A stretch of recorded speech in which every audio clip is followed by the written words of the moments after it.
One, two. Yeah, wow. I got it. I think we got it. Can you hear me? Let's get rid of that slap back. One, two. Yeah, wow. I got it. Can you hear me, folks?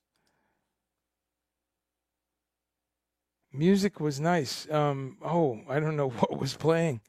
That's weird. Man, I tell you, what a day. I need a minute. um, all right, we have a party here. Lynn Zawada. Good to see you, my friend.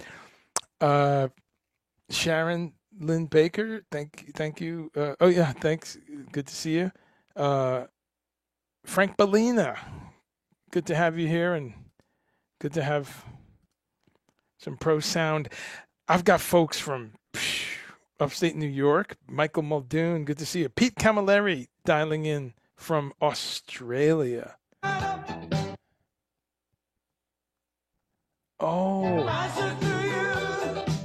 I see. The Talking Heads was on. Right. Okay. That's it. Okay. We got that sorted.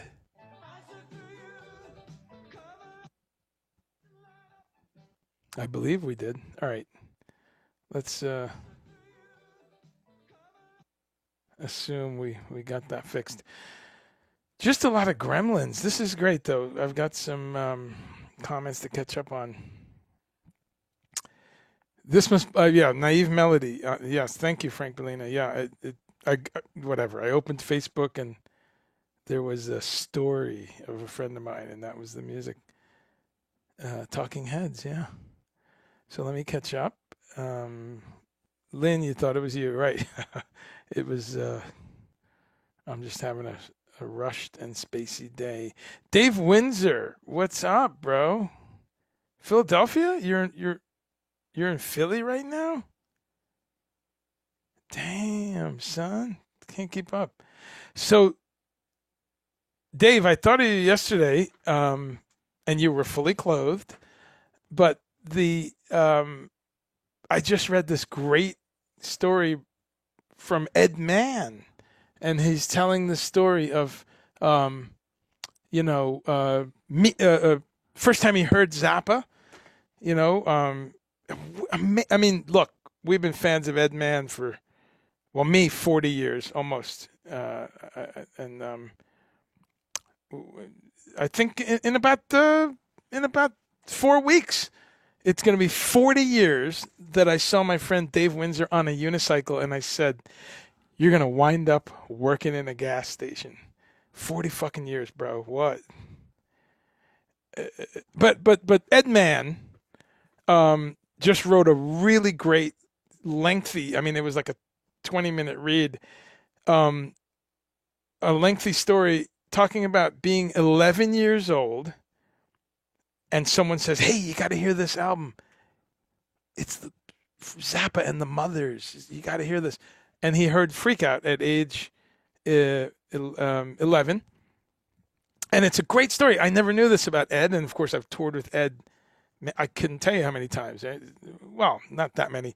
6, 7, 8 times. I don't know. But very close friends with Ed and heard a million stories on the road. But I never heard some of these details where he just, he thought it was, okay. He just thought it was a little puerile and a little. And then he didn't think about Zappa for years and got into Hendrix and all the other great things. And then it was like he had to review an album, and it was Fillmore, and he kind of he says, "Oh yeah, the Zappa guy. Let me listen to this." And again, he liked some of it, didn't like other parts of it. Anyway, I'll leave it at that. He goes on and talks about how he just wasn't in the Zappa. He would hear something every few years, and he takes you all the way to where he actually meets Zappa through his percussion teacher John Bergamo, doing this thing, which became Orchestral Favorites. And wonderful, amazing, detailed story. You really feel like you're there. So people should look for that. If you go to Ed Mann's Facebook, it's right here. Um, amazing story. So, how are you, folks? What did you have for lunch? I'm running a little crazy today, so I had a super early lunch, otherwise known as a breakfast. I had a wonderful kind of hybrid chickpea soup kind of a thing. I like hybrid stuff. It was kind of Italian, it was kind of Asian, and you know, it was a mix, but it was very tasty. I have to put my pocket protector on to seem a little smarter. Plus, we have an engineer in the room. Right? You can't beat that.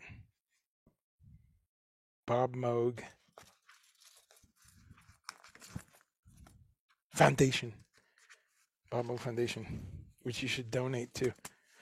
I feel smarter. If I just put some glasses on, I'll be real smart. But so that's what I had today, and I'm gonna have I'm gonna steam some kale in a little bit, and maybe make a sandwich. I don't really have sandwiches much. I don't eat bread much, but I get all my carbs from beer, which is liquid bread in a way. But I'm gonna make. I've got this that Essene, is it Essene or Alvarado? One of these companies makes a really good flourless bread, which is really great. And so what did you have for lunch? And let's talk about that today. I want to touch on a couple things, and I want to share a video with y'all that I saw. That wow, every week, folks, I'm on here and I talk, as you know, and that a couple of my themes that I repeat are let's eat more simply, right, or in a simpler way, whatever the proper. Let's eat lower on the food chain, right? Let's. It's a big one. Try to grow some food. I mean, really, folks, we're in an emergency here. And the funny part is, if you look at the big, vast, long tail of history, and you know, let's say you go 100 years into the future and you're looking back, because shit's going to be fucked up in 100 years. I think we've passed the tipping point of fixing things and buying a little more recyclable stuff. And even me coming on here every Monday and urging people to think about this stuff, to take a look. I have to say that there's a built-in futility to it. I mean, I'm going to share a video with y'all, and it's a video that it's a bit of confirmation bias in a way, although not really, because this is empirical data, but it confirms the way I have seen our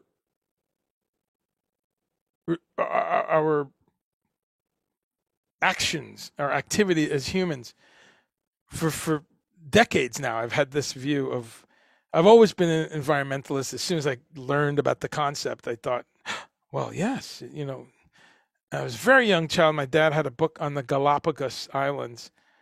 Thinking about my dad a lot. Lost him 2 years ago yesterday. So yesterday was a pretty fucked up day for me. I was kind of curled up in a ball for part of the day. I couldn't get out of bed. The darkness of where we're at in the,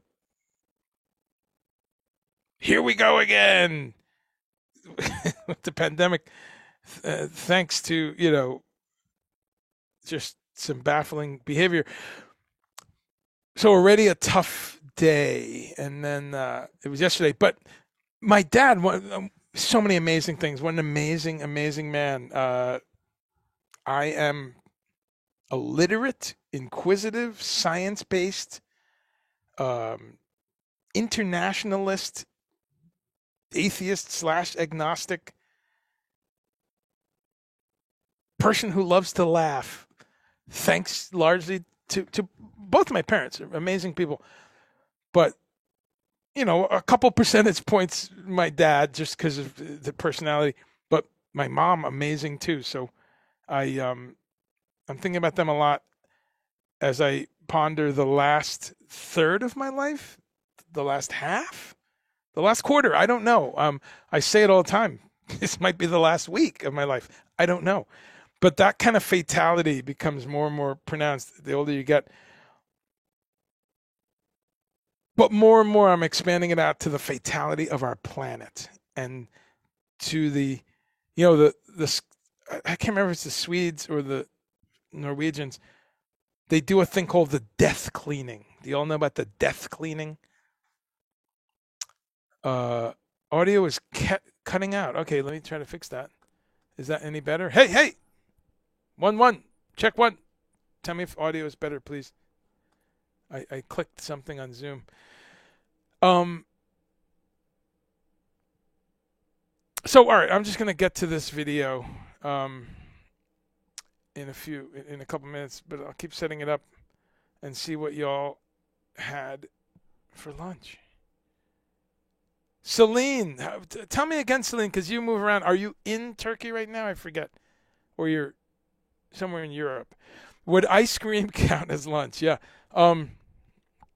Sure. Look, it's food. Hopefully, a plant-based ice cream. Tell us about your ice cream. Was it from cow's milk? And if it was it organic? Let's kind of think about the choices we have. Or was it one of the dozens of incredible, not scores, but hundreds, or if you go globally, of non-dairy ice creams, frozen treats, which is nothing new. I mean, people were making ice cream type things, 100 years ago, of coconut milk and nut milks and stuff. Now they're just in most Western world supermarkets. So tell me about your ice cream. But yeah, I just bought some avocado-based ice cream that is just, it's ridiculous. I blew it off for ages, and I was like, avocado? No, not in my ice cream. And Robin loves it and said, you're missing out. And I just missed out. And then I tried some the other day, and I will choke a motherfucker to get the last pint if I'm standing in the store and there's one left. It's that good. It's called Cado. C-A-D-O. Okay. Okay, so that's Sharon's lunch. Okay. Oatmeal, chia seeds. That's great. And a pluot. Very nice. JC Caccio, can you tell me if you're good now? It's bettering, you say. Okay. Celine's in Turkey. Okay. Steve Hershey, how are you, my friend? Good to see you. Okay, gelato. Nice. Daily Harvest. Jack Para, how are you, my friend? Smoothie with bananas, granola, peanut butter. Psh, status quo. Easy, right? Simple, quick, some protein, some carbs, but good carbs. Sounds delicious. I got to get my blender cranking again. It's been every week or 10 days. Not enough. Okay, good. I see what everyone has for or what people have talked about. But yeah, Cado ice cream. I will. Oh yeah, here you go. I'll share the company. It's really great. Avocados. Are we getting into a agricultural issue there, though? I don't know. So here it is, Cado. Oh my God, we're going to Cado. No stevia. No agave. Pretty cool.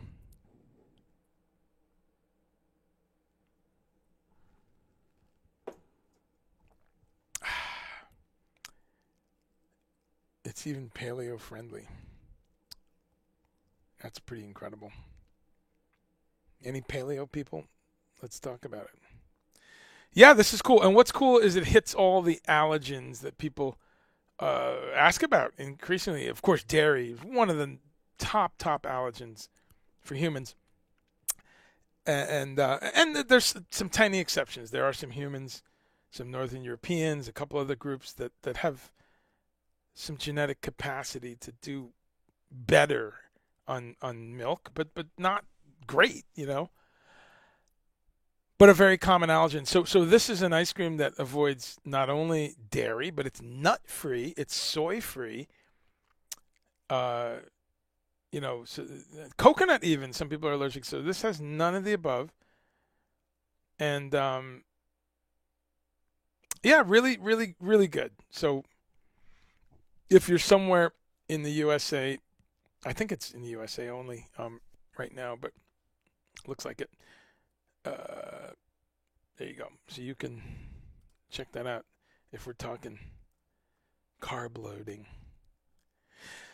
As I speak to you, we can't not talk about the elephant in the room, folks. And I always do because it has so much to do with animals and food and what we're what we're going through. Is the wave, the new wave, and not I don't mean the music, the next wave of shit that we're going through. Because at the root of a lot of these outbreaks is how we treat animals, and the fact that we eat them, and we raise them, poison them, shoot them up with growth hormones, drugs. Feed them stuff they would never eat. Feed them other animals. Feed them their own species. We are horrible in that regard, folks. I mean, the human brain, you have to come up with a defense mechanism to not think about this shit. What we're doing to animals on a grand, mechanized, robot-driven scale. And the excuse is, oh, well, I like how it tastes, or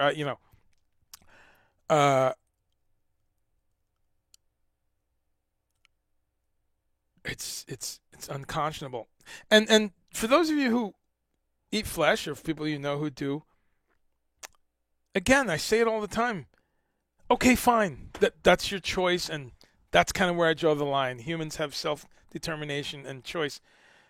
Why don't you support the small little farmer or the medium-sized farmer, whatever, who has those lambs out on a pasture, who has those cows eating grass, who has those buffalo living? At least let them live that 99% of their life in some kind of fucking, wow, that's what gets me.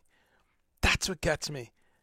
That's what gets me. The human beings that won't fucking spend a couple more motherfucking dollars and get compassionately raised turkeys, lamb, whatever it is. Listen to what I'm saying. I'm not like ramming down your throat. You gotta go vegan. Everyone has to be a vegan, because that's the caricature. Not saying that. Saying, great, and you love bacon. That's cool. Why the resistance to spending some extra money and getting, first of all, better tasting bacon? I've done this for a while, folks, okay? Almost 20 years in natural foods retail, tens of thousands of customers. So I've dealt with a lot of people who eat flesh, who eat animal muscle. And I think, oh my God, one or two times there's an exception to this, but 99% of the people say, Oh my God, it's so much better tasting. The fill in the blank, the chicken or the organic lamb that we got, or oh my God, we got this bacon and it is naturally smoked, drug free. The pigs eat organic oats and carrots and things. I can't believe it's so good. So that's the thing too. Your life is so short. I just don't get it. Yeah, if you're scraping and you're broke, but then that begs the question, why are you spending your minuscule budget on the top of the food chain? I mean, that gets into a whole other thing. And I'm somebody who is always just a paycheck or two away from poverty. And I've been in poverty, thank you. I've been, woo, couple of years ago, 8, 10 years ago, shit was tough. I would get the 10 cans of Progresso for $10 and pay with some of it with change that I found in the car and around the house.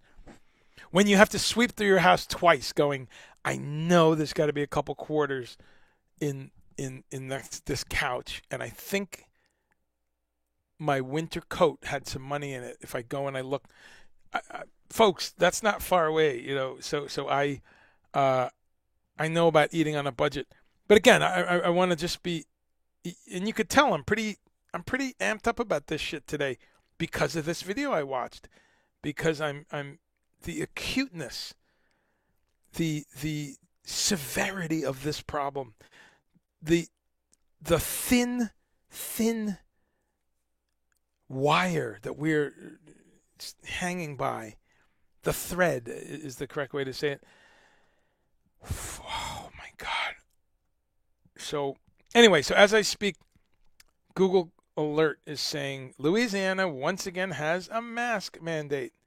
Governor Bell Edwards makes masks mandatory again after another COVID spike in Louisiana, which has been the headline every day. I mean, if you're working in a Louisiana news gathering organization or a newspaper, you're just copying and pasting at this point. You just, and the numbers doubled again, right? Every couple of days.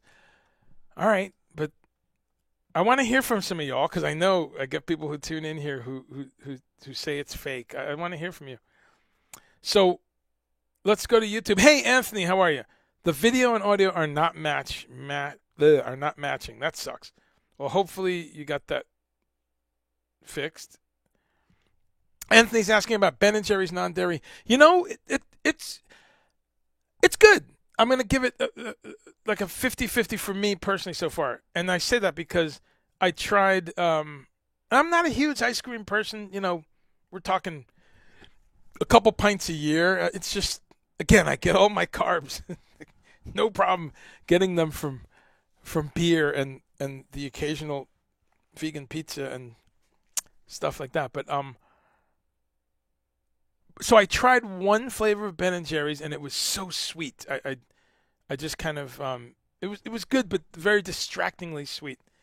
And then I took a long time, like a year, and I said, yeah, let's try this different flavor, and that was really good. So I do like it, and I like them. What great guys, wow. You look at their story, how they did it. They are a model of working wages and being really great to your employees, right? There's a million stories about these guys for 35 years. Wonderful human beings by all outside reports. I'm sure someone's that's the thing. We're in this cancel culture. Someone's going to say, well, Jerry has a cousin who one time, blah, blah. Man, it's sickening anymore. But as far as I can tell, because then that's the other thing.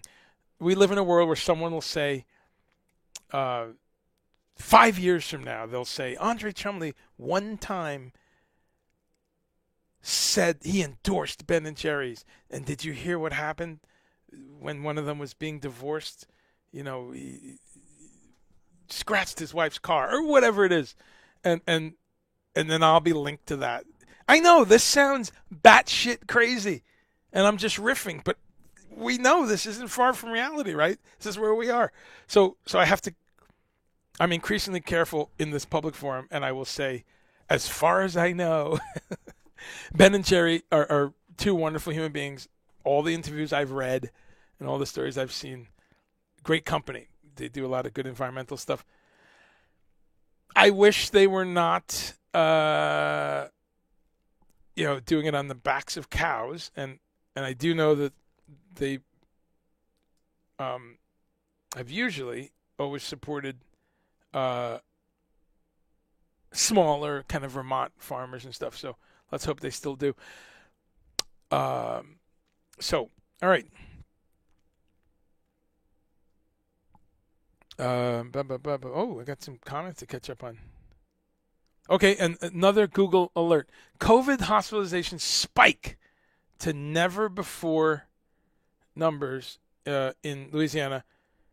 And Louisiana's really bad, folks. I don't know if you've been tracking this, but it vies with Florida and one or two other states for kind of worse numbers. But this is breaking news half hour ago. Louisiana breaks record for COVID hospitalizations. Healthcare delivery is in peril. In peril.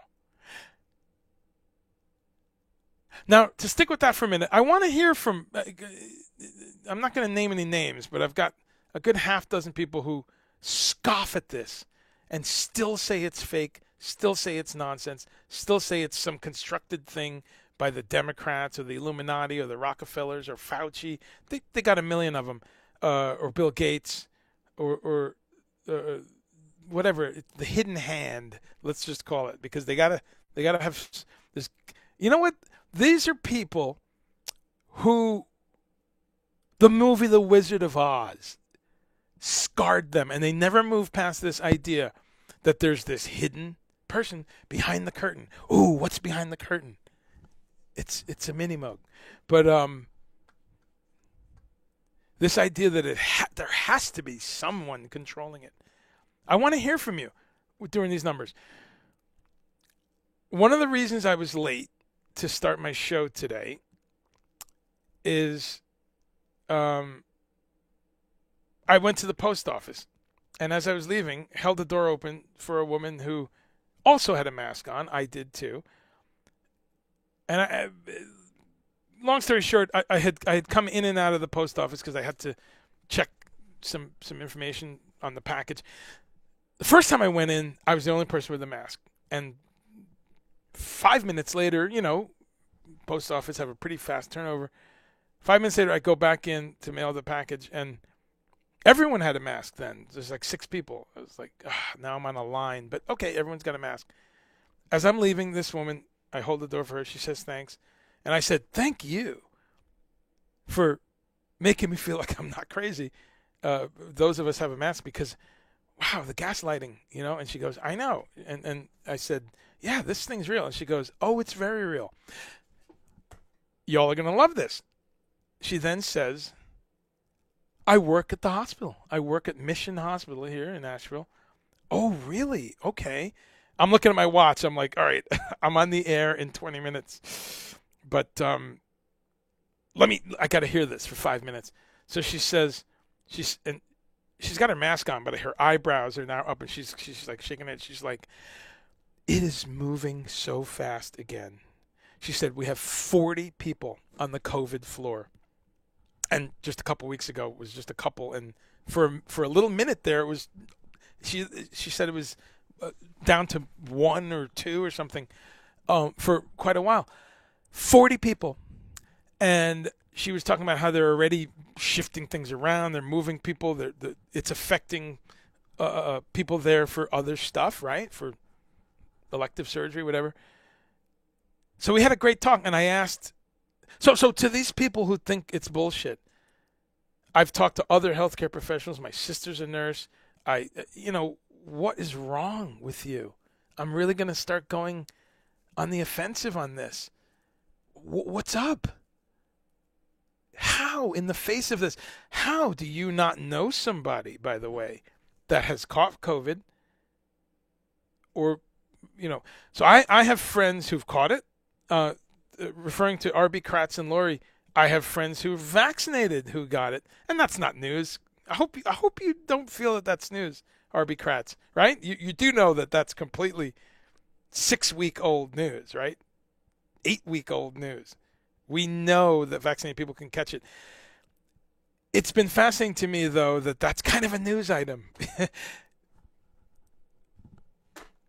When they gave us the vaccines, they said this is 90-some% accurate in terms of preventing you from being infected.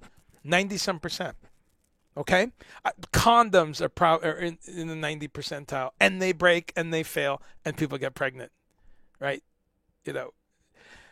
So we can go on. Seatbelts, parachutes, all kinds of things are slightly under 100%. And, so saying that, yes, good. I figured, yeah, you're on top of it. I was asking rhetorically. I was very sure that you knew, and you're just pointing it out. But I run into people. I have a friend who sent me some shit the other day, like, "Oh my God, vaccine! You can catch this," and I'm like, "Yeah, what? April 2021 called, and they want their news back. What? I think what happened is a lot of people just tuned out of it, and All right, so I want to really move through this topic because I want to get to some food because people want to talk about food, and I do too. But I also want to talk about environmental stuff. But all right, let's go through some of your great comments. Though I love the participation today. I got to roll way back. Wow.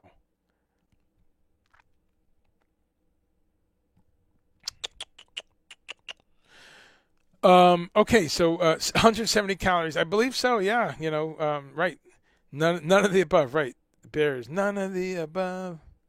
Yeah, right. Bears.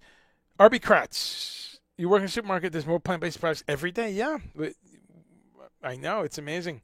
What supermarket? What chain do you work in? If you don't mind saying. Yeah, that's something I've observed for 37 years now. When I started as a vegetarian in 1984. Going to Food Town in Matawan, New Jersey. And it's all about attitude and perspective and what you're looking for. I was lucky. I just got some really good info right at the beginning. And so I was saying this to some of my former employees at the natural food store that I co-owned. We have a wonderful chat group, 5 or 6 of us. And I was saying, because the topic came up of, it was so hard then. It was so hard. And I kind of said, I don't know. It's never been difficult, I think. I mean, which means it's about what you're looking for. But right away, I hit the ground running in 1984. I was lucky, and I liked a lot of different foods, and my mom was a great cook.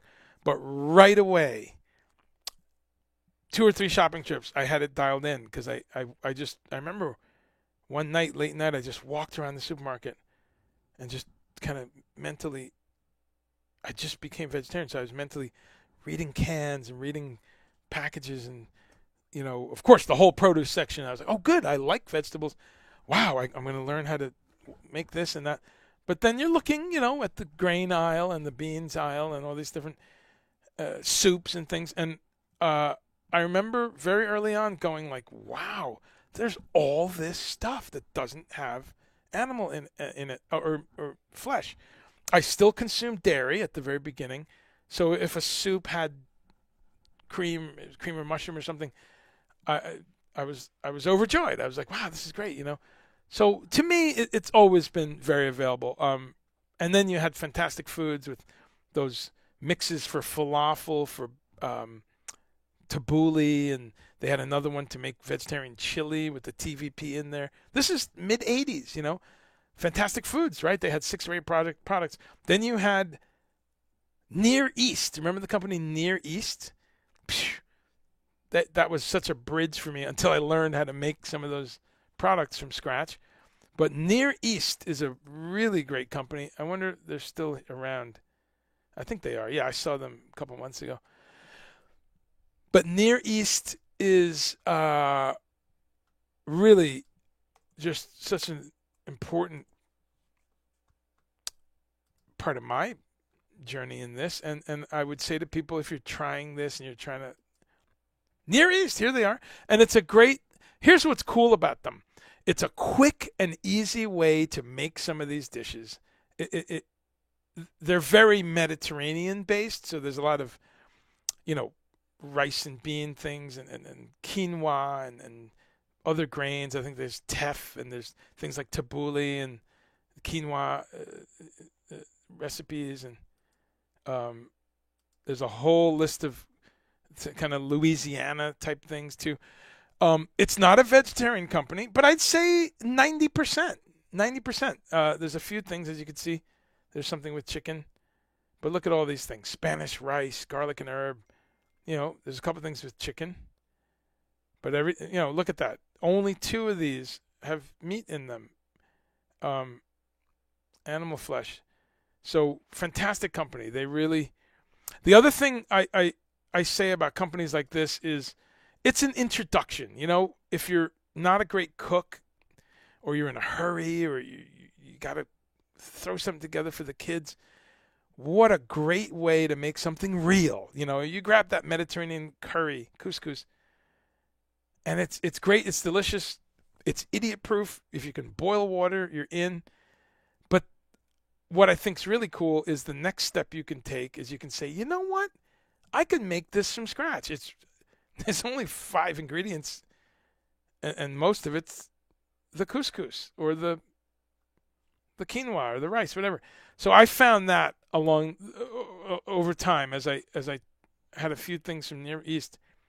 Almost everything I learned how to make from scratch, whether it was some risotto dish or tabbouleh, which I love. This looks like a quinoa tabbouleh, which I've made a few times, or it's just a quinoa salad.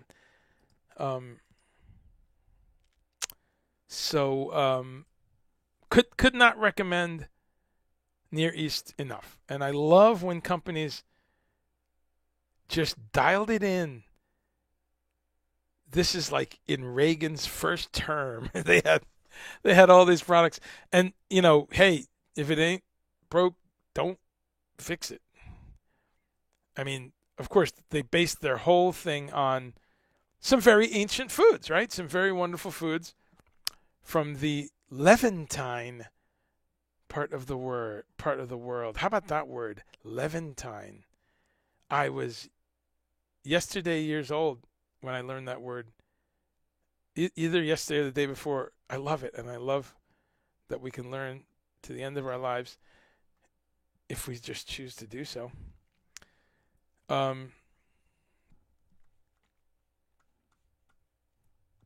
Levantine means that whole region, by the way, if you didn't know that, which a lot of you are much smarter than me and you would know that.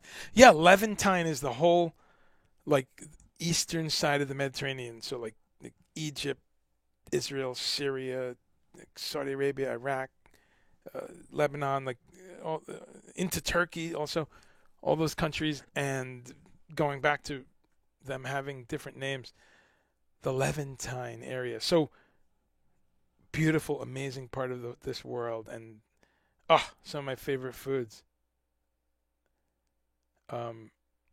So okay, there we go. A little plug for Near East, who is a good bridge. As I say every time I recommend one of these products, sure, it's a product. It's on the shelf. You got some cardboard. You got a little plastic envelope. It's not ideal, folks, but if it's less packaging than you usually get, then okay, we've made some steps. If it's a way that you will buy it 3 or 4 times and then say, I can do this from scratch. I'm going to go to the health food store now and just buy bulk brown rice or bulk quinoa or bulk teff or whatever the grain is. This is great. I can just chop the tomatoes, chop the parsley, some cukes, a little apple cider vinegar, whatever the ingredients are. So I love Near East, and I love Fantastic Foods for the same reason. Many, many recipes in my arsenal of recipes I got by being introduced to the product in a simple box, add water, add some olive oil or something. And so I was not a great cook in 1984. So thank you, Arby Kratz and Lori, for launching that little bit of the soliloquy. Bassam, he didn't climb to the top of the food chain to eat a carrot. I know, I've heard that one. What's great about that is that's usually some, overweight dude who couldn't run up the steps, but in his mind he's like a tough hunter because he's got 17 guns, and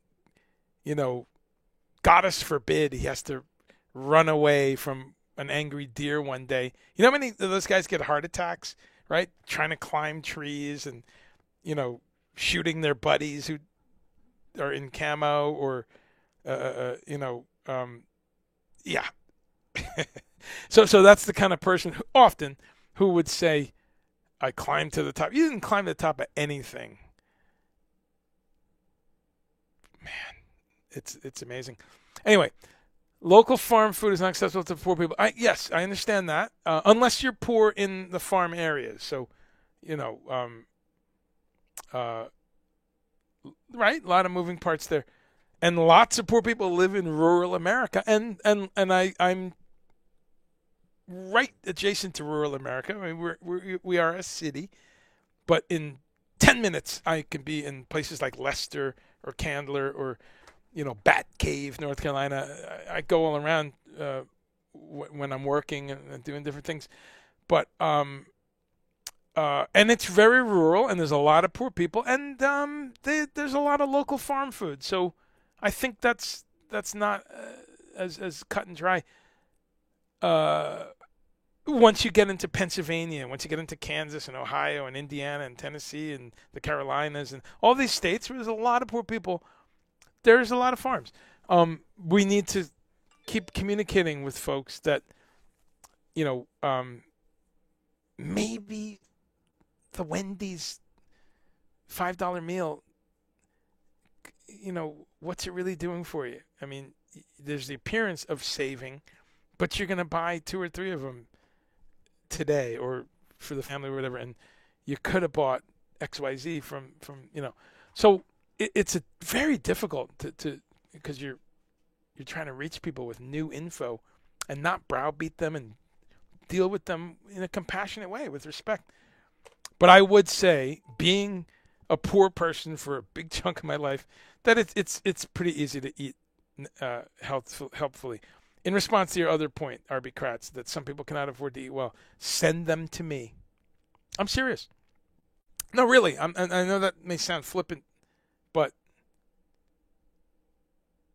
we're running out of time. So I'm very much just I'm. It's noticeable probably today. I'm just going to be a little more upfront and in your face with society, because the fire is burning. Someone who says they can't afford to eat well, send them to me. I'm not kidding, because I've dealt with them hundreds of times across the counter, and I've had many poor customers, and sometimes there's issues, there's drugs, homelessness. Oh, you can't say that. What's the right word? Home free or something. Someone help me out. What's the word that's not hateful? That because you can't say homeless anymore. Between homes, something. I half kid. I'm gonna fucking say homeless, but so I've had customers with all kinds of issues, and then you give them some free food, because in retail you always have some free food. Please, you always have a couple dented cans of this or a whole case of tofu scramble or something that is going to expire in a week, so it's off the shelf. You always have free food. So we would delight in giving people free food that truly deserved it. But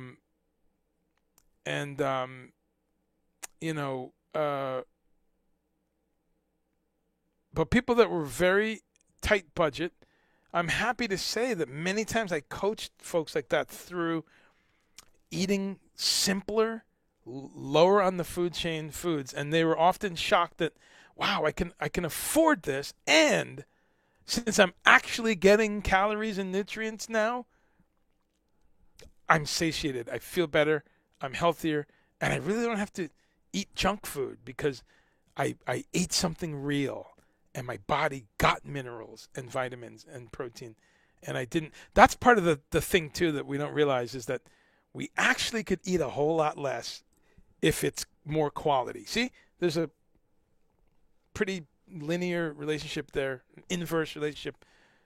If the quality and the optimization of nutrients is better in a food, you're gonna need less of it, right? So I'm completely an outlier on that idea, and it's kind of a narrative. We kind of just say it, so then it becomes a reality that people cannot afford to eat well. Again, I'm saying there is a line, of course, the line of just poverty and really living on the street, living out of your car, living in a tent on Venice Beach. I'm with you. There's people who have reached the collapse state of society. Totally not arguing with you that someone like that cannot be thinking about almonds or they're begging for food. So totally agree with you if that's what you mean by some people. But anybody that has a car and a job and they're paying rent in an apartment or kind of the massive chunk of the lower middle class, you can afford to eat well. Yep. I'm going to be that prick that's going to tell people you're just doing it wrong. Because I watch you shopping. I watch the garbage in your the chicken breast that you got 4 packages of because it's on clearance, or the white bread, or the tub of garbage. I'm sorry.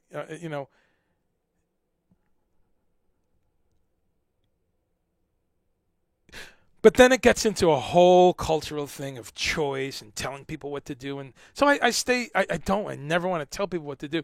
But I'll always push back on the notion that they couldn't do it a little better. So, it's an interesting thing. I just got not only a CNN update, but a direct family from a family member update that Lindsey Graham has tested positive for COVID after being vaxxed. So again, this is real time. To Arby Kratz and Lori's point, vaccinated people can catch this. We've known that. It's going up. Why? Because of the large number of unvaccinated, without getting into pointing fingers at them. I'll do that in a minute. But because some people are unvaccinated for a host of reasons. But because of the unvaccinated population, the variants and the virus will keep mutating and finding its way around the vaccine. What's incredible, and I really hope, I'm going to catch up on some comments. I hope I have some of my conspiracy friends here. Please, I'll bring you on the Zoom call. You can speak to folks and explain to us where you're coming from. Because one of the fascinating things with these folks is we have science on vaccines for every animal species that we domesticate or that we raise or we keep as pets. Think about it, right? You vaccinate cats, dogs, the entire chicken industry. I don't support it. I don't want them drugging up chickens and turkeys, but stick with me.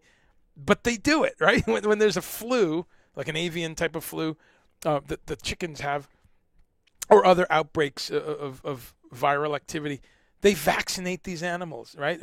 They vaccinate pigs and cows and horses and everything we're around. We end up giving drugs at some point when there's an outbreak. Said outbreak, usually our fault, right? Because we got them in zoos and cages and the wrong climate and all this. But the fact is, we have science that those vaccines don't work on those mink or on those mice or whatever until you've got 70, 80, 90% of the organism pool vaccinated. What? This is not complicated science, folks. You've got to have a critical mass of your sample space. But no, it's Bill Gates and Fauci once bought stock here. And So anyway, good luck, Lindsey Graham. Um, you know,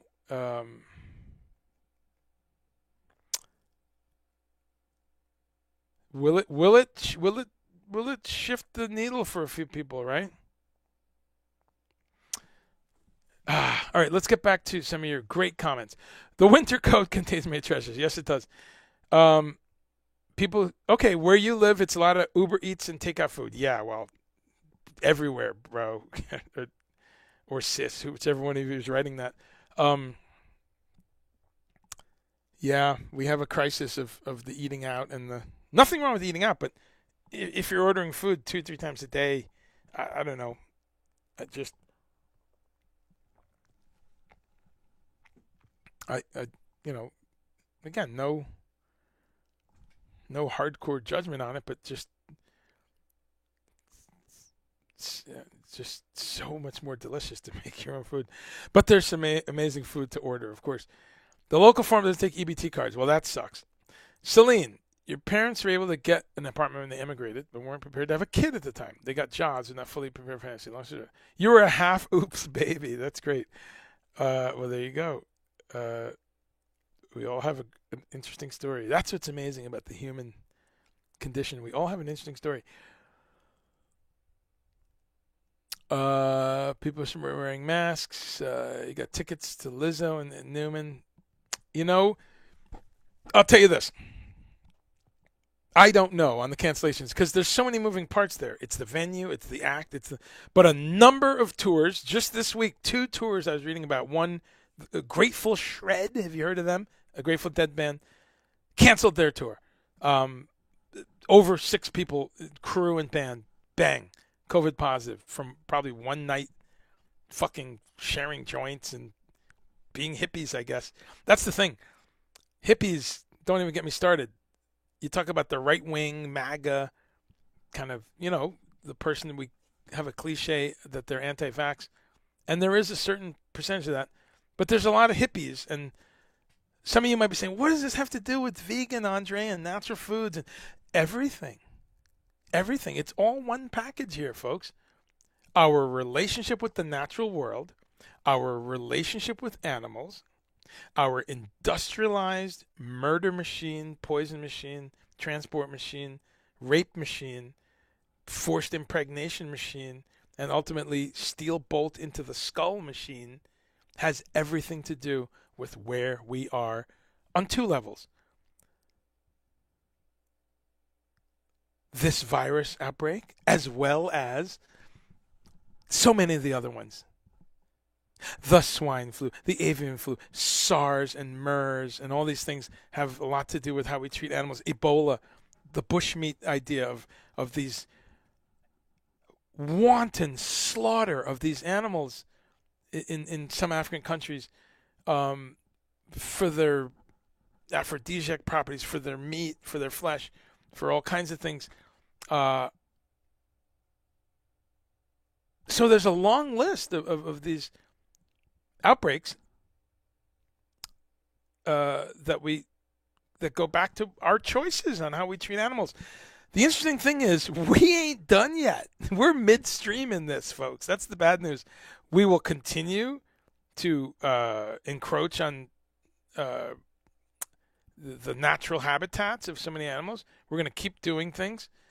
We're going to keep. I don't see us stopping. So we're going to have more viruses, and this one's going to keep going on because we're not approaching the animal component. YouTube people, thank you. Anthony, yes, you're right. Cancel culture needs to cancel itself. I know, bro. Don't even get me started. See, that's the thing. If I start talking now about the Olympics or, all kinds of shit, cancel culture. On the other hand, it's tricky because you have a situation like you're in Chicago where this foolish Lollapalooza just happened, but they canceled the baby, right? You saw that? Good. See, that's a good. We salute that. The baby saying some vile vile anti-gay stuff the other day on one of his concerts. You're like, really, dude? Is this 1977? Like you haven't like learned anything about a community that you're part of, you know. But anyway, so that's a good example, right? He's in, getting dropped off playlists. A couple other festivals have dropped him. Promoters are, you know, good,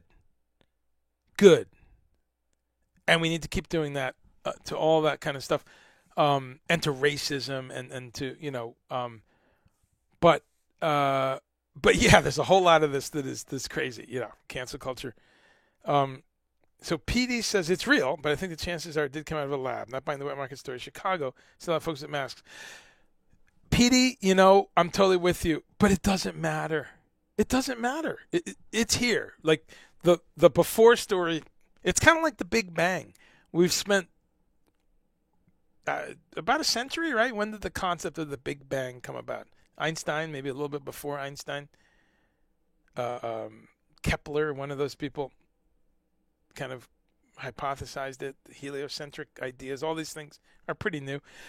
But the Big Bang, we struggle with, well, how did it happen? How did, you know, it doesn't really matter. It doesn't matter. The stuff we do know will keep us busy enough, which is there's an expansion from it's not a easy concept, but from a somewhat central point. Galaxies are moving in a direction. We kind of have observed this. Things are exploding, expanding outwards. Wow, what happened at the point there? What was that? You know, religious people say, well, God just went bang. Well, where was God before? In another universe? Where did that one come from? I mean, so it's the human story, actually, finding out that big. So I say for this, does it really matter? Because it doesn't matter that you don't buy the wet market story. No disrespect. It doesn't matter because it's just as possible that it's the wet market. And why do I say that with certainty? Because other shit has come out of the wet market. Okay? I mean, that's how science works. One example, and you then can start saying, okay, wow, that can happen biologically. Wow. And so we have countless things that have come out of wet markets. They're horrific. They're giant petri dishes for all kinds of stuff. So all kinds of stuff has come out of wet markets. The boring everyday stuff is just the Salmonella and E. coli, which is those outbreaks happen all the time. That's relatively benign. But so the wet market is completely possible. What's interesting is there is that lab, what is it, a mile away, right? 2 kilometers away or something. So it could be both. How about that? How about they were testing some shit on rats and mice and bats in the lab, and they know that bats do get this coronavirus. You're on that page, right? Because that's a fact. That's a fact. There are types of bats. I think specifically the horseshoe bats, or I might get the name wrong there, but bats do have, you know, a host of different viruses. Bats also have one of the strongest immune systems on Earth, so the viruses that are in bats are motherfuckers. We also know that there's these caves in China too, where they're working and doing other excavating and things where there's lots of bats. So the workers are always exposed to bat feces, bat guano, which contains a real fair amount of these viruses. So it's not crazy that they could have been doing some lab work on some bats, trying to figure stuff out, and a bat got away. Or the bat bit a mouse. I don't know. Middle of the night, there's mice in the place. Any kind of crazy shit. And that mouse spreads it to 100 mice. Some of those mice are going in and out of the lab, and they're communicating it with other rodents in the area. We're right up the street from a wet market. Now the rodent population is passing it around. Rodent droppings are everywhere. You've got all these animals, eels and birds and otters and beavers and pangolins. What are they called? Whatever that one is. The weird one. Pangolins, I think. It's not that hard. So I'm with you. it could be either one, and it doesn't really matter because here we are. So yes, thanks for reminding me. Unhoused. Thank you, Petey. Unhoused and not homeless. You're right. There's been polio vaccine, we have influenza, hepatitis, rubella, HIV. Is that a typo? Which we don't have a vaccine yet, right? But I see they're working on one, mRNA. Anyway, all these things, it just doesn't matter to folks. And yes, the Levant, approximate historical term. Yep, exactly. All right, so anyway, going back to shows, I have a big tour that got canceled in November. I've got a tour in September and a tour in October that I'm crossing my fingers on, but it just doesn't look. Celine says there's people who just don't seem to follow the rules in the States. Yeah, Australia too, and wherever, Germany, England has a lot of these protesters. Probably some number in every country. But there is a specific American thing. Yes, you're right. There's a specific. I could write a book about this. There's a specific imaginary American exceptionalism, and I don't take orders from anyone. There's this imaginary thing while they take orders from Coca-Cola and Levi's and Marlboro and Google and Apple and all the corporate logos, and they take orders and they do whatever, you go down the line. The people who collect guns, they're reading Gun Monthly, and there's a new Glock, and that's a great brand because I had one before. So I'm gonna. So we're all swimming upstream against following the directive of some other corporate power or some other. So that's a whole funny discussion. Here's something that actually is like stop signs and seat belts and using your fucking turn signal. But people want to cast themselves as Revolutionary War soldiers. That's they really think it's that important. Or it is important, but they think it's that kind of a thing. Some people are afraid to get the shot. Yes, they need more info, and you're right. That's why I say all the time, let's be compassionate to go through these folks one by one, and if it's more info, then let's figure out how to give them that. I can't wait till September, October when the FDA approves these vaccines, because then what are the anti-vax people going to say, right?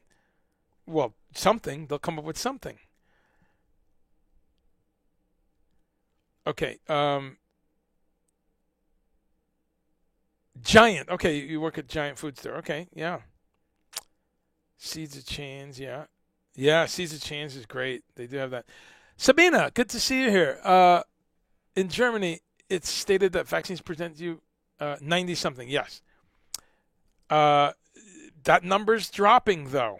I'd love you to give us more info on. Tell us, Sabine, what percentage of German citizens are double vaxxed, or completely vaxxed. Let me know. Yeah, those pilafs are great. Goya has quinoa. Back to food, yes. Which it's all about food. There's a garlic quinoa pilaf. Yeah, that's a good one.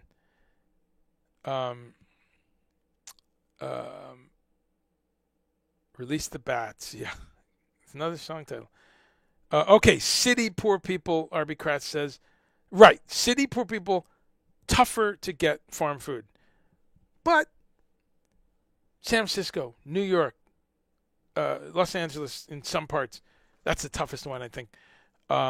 Chicago, Boston, New York City, Charlotte, North Carolina, Atlanta, Newark, New Jersey. All these places I've been, and all these places I've seen farm markets, Miami, Florida, you name it. So, there's farm markets in cities. We just got to push harder. We got to push the info out harder. I'm not going to yell at someone and, tell them they're a bad person, but but we can't. We got to stop with the excuses that you know, because they'll go across town for the right fast food. We've seen it.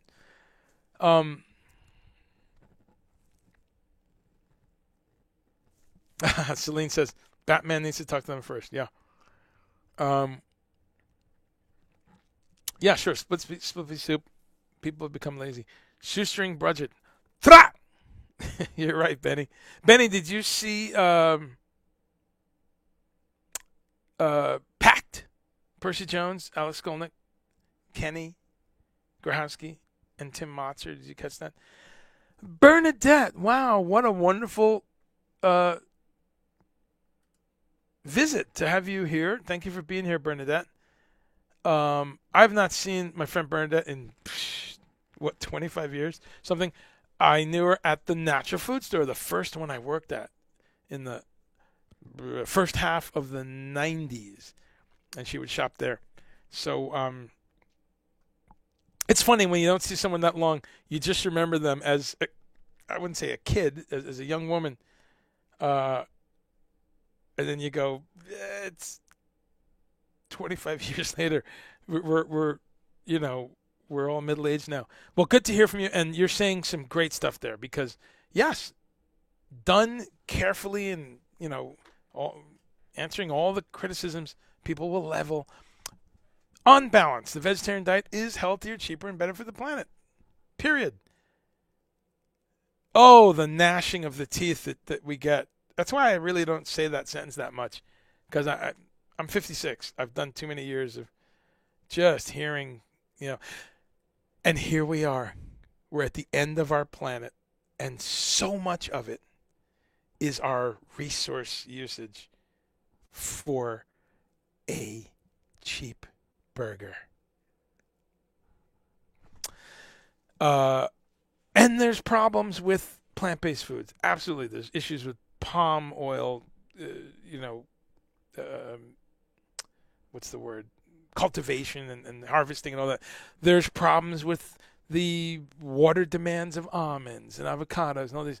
There's problems with a number of things. But they don't hold a candle to the international mechanized animal industry. It's mind-blowing. The numbers are so much further, as bad as almonds are, way more of California's water is for the feedlots and the cow and pig slaughter industry. So, yeah, Bernadette, you said it. It's that simple. I really miss going to the Georgia Co-op in New Brunswick. It's funny, we were just talking about them, and Park Slope in Brooklyn, two wonderful stores. Southern Jersey, health food stores are small, expensive, not much inventory. Okay. Farm market's great in the summer. But it's difficult to get farm fresh in the winter. No, you're right. You're right. These are real challenges because the way things are set up. You're totally correct. And RB Kratz, yeah, and hopefully it doesn't sound like I'm beating up on you, RB. Just saying that I've been there. So that's really the core of why I'm a little bit of a prick about it. I've been there. I've had no money. Didn't know where rent was coming from. This is when I was in my 20s. Things went up and down, believe me. But there was periods of time where you just shut up and learn how to make beans and rice. And what was funny, I lived on the street with a lot of Hispanic people, Latino, Latina, Latinx, whatever people choose. Most of them choose Hispanic or Latino, Latina. But the street had... I'd say half the people, or a third of the people, and a third black people, a third, a mix of people, white people, one or two Asian people. So it was a really great and diverse street, and you could smell it going up and down the block.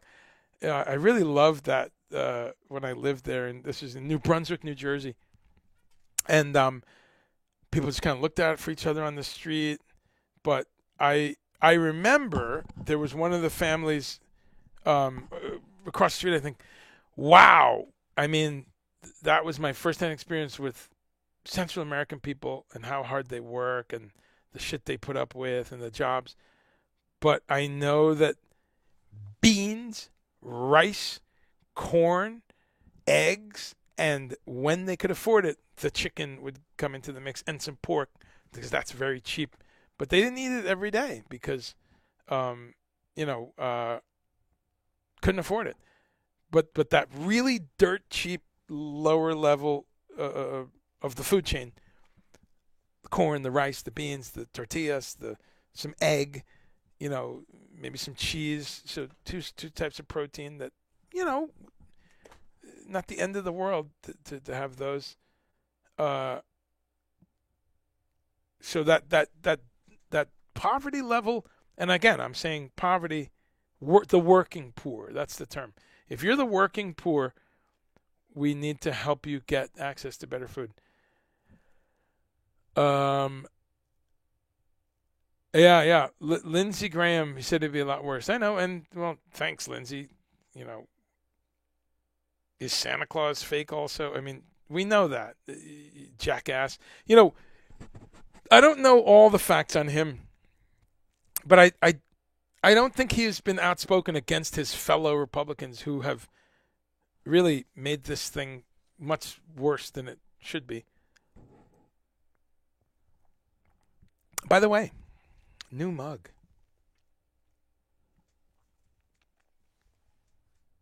Or should I say, new Moog. Look at that. Right? You've got your controllers and your 3 oscillators. Then you got your mixer with your noise source and your external input. Then you got your envelopes, otherwise retitled by Bob Moog, right? And then, so anyway, this supports the Bob Moog Foundation. So,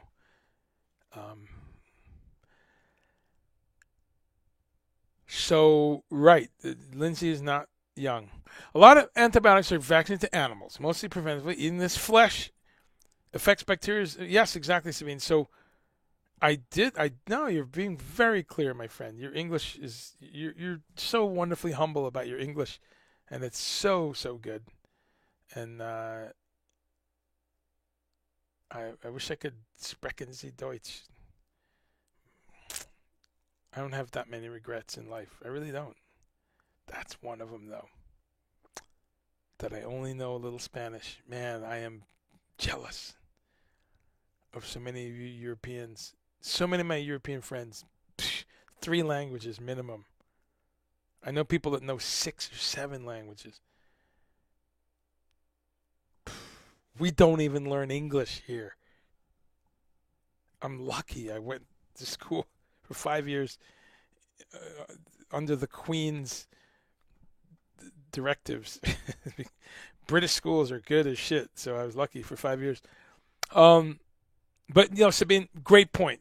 People are eating antibiotics and vaccines in these animals, and they are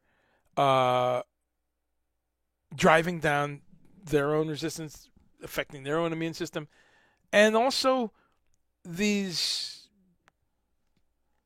various pathogens, whether it's bacteria or viral or whatnot, they build up resistance to these drugs. So they give them more, or they switch it around. And then so these animals have a number of types of antibiotics and various things. And then we eat them. And then we wonder, my digestion, it's been horrible for years. What could it be? Because you're eating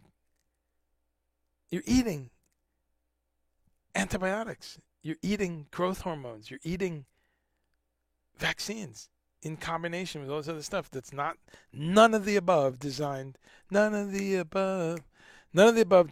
for humans. Yet dinner delivery once a month, yeah, you know, that's great. That's, if everyone could get it down to that number, then that's great. Joint sharing, yeah, not if these hippies, you know. R.B. Kratz, live in a row home and never smell food the people next door. Oh, that's right. You're right, huh? Because people get takeaway, right? Uh, people are frying chicken. Bassam's Bassam wants more hippie debunking. All right, I'll come back to that. Uh, let's go back to YouTube. Make sure I don't miss anyone here. Brett Armstrong, how are you? Thanks for stopping by. Brett is making beans and rice right now. I don't know why people don't like it. Brett says you just have to learn how to make it taste good. Yeah, a little sea salt and garlic. Put a couple of pieces of onion in there, some parsley, some thyme. Get some herbs growing, folks. Grow some herbs on your windowsill. All this stuff is so much easier than we make it. But thank you. Beans and rice, as I was just talking about. Yeah, the baby, right? Julia says, very simply, thank you, Julia. Julia says, just get vaccinated. RB Kratz, you're right. The cases are up. Bernadette, okay, 91 to 96. Awesome. Yeah, those were good times, my friend. The co-op was it's with me every day. Every day. It is, it's in my heart. What a beautiful growing experience. I learned so much. Wow, just so much, and I learned not only about the food and the technical stuff of fats, nutrients of various types, minerals, vitamins. Where do you get these things? Reading about different diets, not just vegetarian, but the beginnings of Atkins and, the grapefruit diet and all these things you had to learn to do that job well. So I just cherish that time. I heard about GMOs for the first time. That place made me who I am. Wow. So it's good to be reminded of that and the laughs we all had. I hope you're doing well. It's good to see you on Facebook once in a while. But what an amazing time it was for this natural foods industry. We would go to the trade shows every year, and wow, things like tempeh were starting to, pop up in different things and being discovered by the masses, really. And it was still like 1% of the food market, I think it's still under 10% or is right around there or something, natural food. Very tough to get that number exact. By the way, I'm going to have a guest next week, August 9th. I'm just going to make sure that I got that date right. But I have a wonderful guest coming up. Her name is Sarah Garone, and she is a nutritionist, and she's a food writer. So Monday, August 9th, there we go. We're on. And let me just, I should have, well, I'll get a link going and I'll do some promo of this. But Sarah Garone is a friend, a wife, a friend of mine's other half. My friend Anthony Garone's wife, and I am delighted to be talking to her next week. So she is a nutritionist. She's a freelance writer, and she writes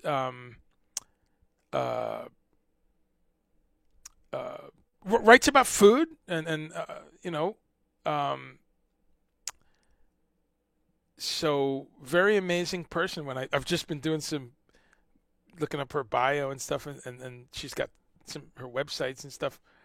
But she writes about food, and I'm really looking forward to talking to her 1 week from today. She's a great cook, and from what I hear from Anthony, and she's a great mom, but very passionate about natural foods, eating better, eating lower on the food chain. Their family isn't vegetarian, but they're very vegetarian friendly, that's what my show is about, right? Just getting people even when you do eat some flesh foods, can you just spend $3 more? Sometimes that's all it is. Sometimes it's $10 more, and you should spend it. If you're pulling up to Starbucks in your Subaru and you got your $95 Brazilian flip-flops and you're this and you're that, why are you saving on the chicken? It's always blown my mind.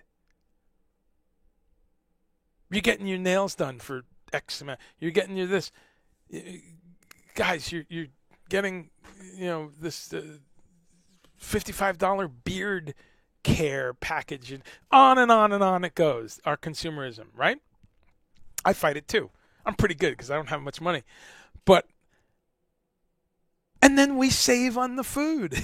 So I'm really looking forward to speaking with Sarah about this, because I know she's very dedicated to people eating better food, and people eating more natural food, eating more organic food. I'm going to give you all a little article on Sarah. Here it is. This is in the Cinemaholic, little article about her. And so that's next week, folks. Tune in next week. We'll have a real live nutritionist here, and we're going to talk about just all kinds of stuff. But we're also going to talk about how this industry is moving and changing. I'm older than her, so I'm going to ask her to reflect on stuff in her generation. But as I'm talking about, I was 20, I was 18, 19 when I went vegetarian, and about 24. Yeah, about 24, 25 when I first started working in the natural foods industry. And what an exciting time, again, because the explosion of stuff that was happening then. And it was still only, 1%. So we're going to talk about that. We're going to talk about some food trends and some basic nutrition stuff. Okay, great. Thank you. Sabine says 53%, 52%. So you got us beat by 2%. So once again, we're not number one in everything. We're number one in the bad numbers right now, but we're close to that. We're right at about 50%. Germany 52%. The entire continent of Africa is hovering at 1%, folks. Japan is something like, these are numbers in my head from 2 weeks ago, a week and a half ago, so they may have changed a bit, but not really. These numbers are moving slowly. Indonesia, something like 13, 14%. Japan, the great Japan, one of the loves of my life. Japan,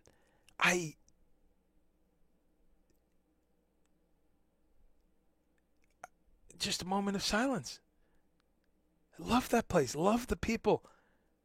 The warmth, the welcoming, the beauty of Japan, the silence, the calmness, the coupled with the high-tech madness and the lights. I just love Japan, and to watch what's happening there. They're only around 15% vaccinated, 15, 16, which shocks me. It caught me off guard. I would have thought that high-tech, incredible, really great healthcare, really great social safety net, and very homogenous society that has their problems, of course, but they usually are very good about, okay, great. What? It's something that helps us all? I'm on board. What? Wearing a mask in the winter because we might have colds? I'm on board. What? There's a shortage in this or that, so we need to eat less of it so that we all can be okay in a few months? Because I'm on board. That's kind of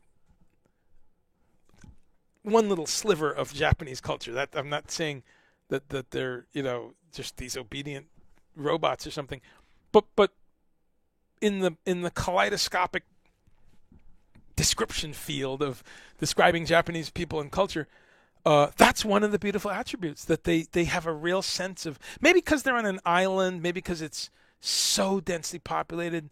Wow, it is densely populated, especially, Tokyo and then Osaka and other places. I don't know. Those are some of the reasons. Maybe the things they've gone through. Maybe the fact that they've been swallowed up by floods and volcanoes and earthquakes so many times. But whatever it is, I'm surprised they're only 50%. But my point is, a lot of countries are still struggling with the vaccine percent. Australia is just going online now, really, with some vaccines. What's interesting, though, is they're starting with almost no cases, right? Because of how they've spent their 16 months. It wouldn't have worked in a lot of places. It wouldn't have worked in the U.S. with our attitudes. But for better or worse, Australia is now starting their vaccine campaign with hardly any cases. So let's keep our eye on that. As we keep our eye on Singapore, Israel, very important data that we can get from Israel. And delicious food from Israel. I got to keep bringing back to food. Oh my God, the food in Israel. More Levantine food. Okay, so, ya tú sabes. Tra! Benny, ¿cómo está mi amigo? Necesito practicar mi español. Necesito hablando con Cumbia Ortiz. ¡Tra! Pero no.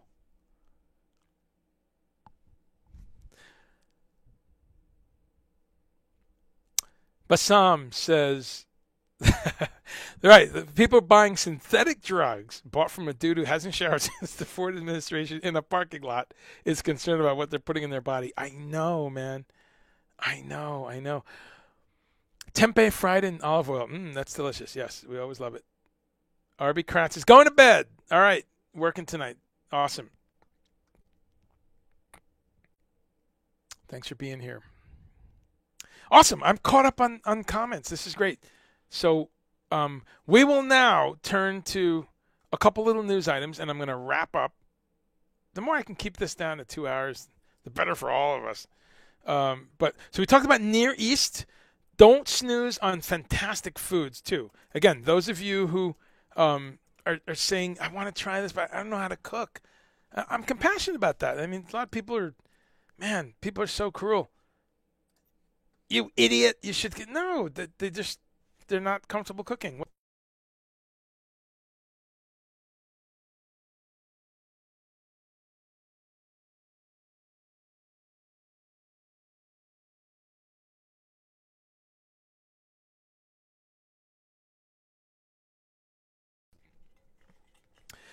I've been dehydrated, folks. I have not drank water in, the whole show.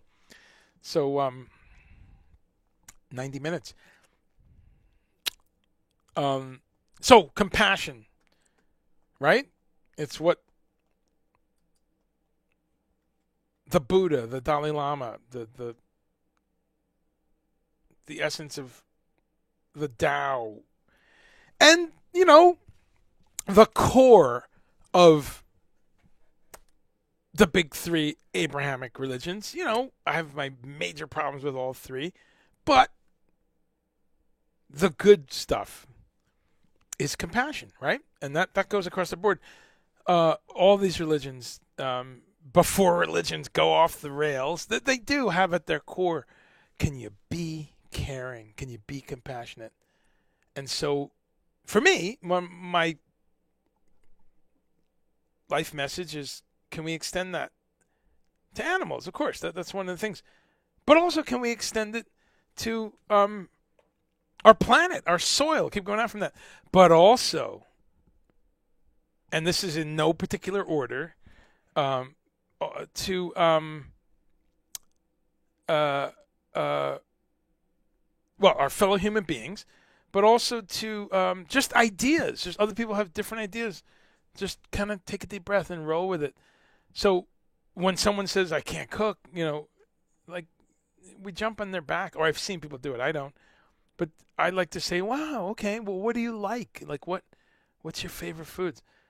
Let's talk about this, because it's actually easier to cook than some of these things that you might have, that you might like. So, Fantastic Foods. I want to make sure you all remember not to snooze on Fantastic Foods. So key in my late teens when I got into this. Man, oh man. Um,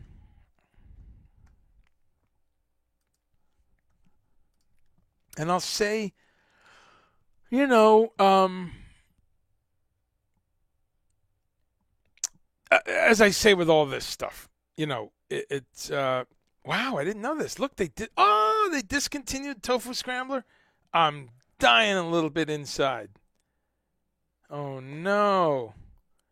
All right, well, we were just talking about Tofu Scrambler today, and that's really a bummer. Well, uh, it's very easy to actually make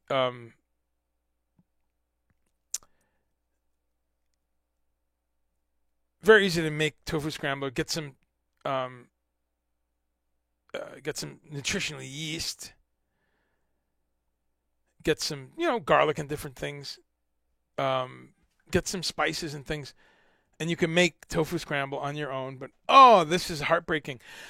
Well, I didn't know this, folks. I was today years old. Look at this. They've dropped. Okay, the refried beans. That was, those are pretty easy to make. So's the black bean mix. Really, so's both these. But what I liked about tofu scrambler and veggie chili mix is again very quick, very quick. I mean, you didn't need to know much, and I didn't when I was 20, 21. I couldn't. My mom was a great cook, but I would take that Fantastic Foods vegetarian chili and you threw it in the crock pot. You measured the water. There was a can of crushed tomatoes, and you turned it on and walked away. I'm sorry, that's where I was. Now I can make chili from scratch. Anyway, my point here is the company still exists. This is for you that are scared of cooking or you don't have too many recipes. Just a reminder that even in other countries, in Germany, in Turkey, I go into stores all around the world, in Spain, in England, in Jamaica, in Trinidad. There's different companies that make similar stuff, right? There's always little rice mixes and grain mixes, and don't snooze on those. They're often side dishes. They're often vegetarian, and they're often a way that you can kind of figure out, hey, I really like that, and it helped me.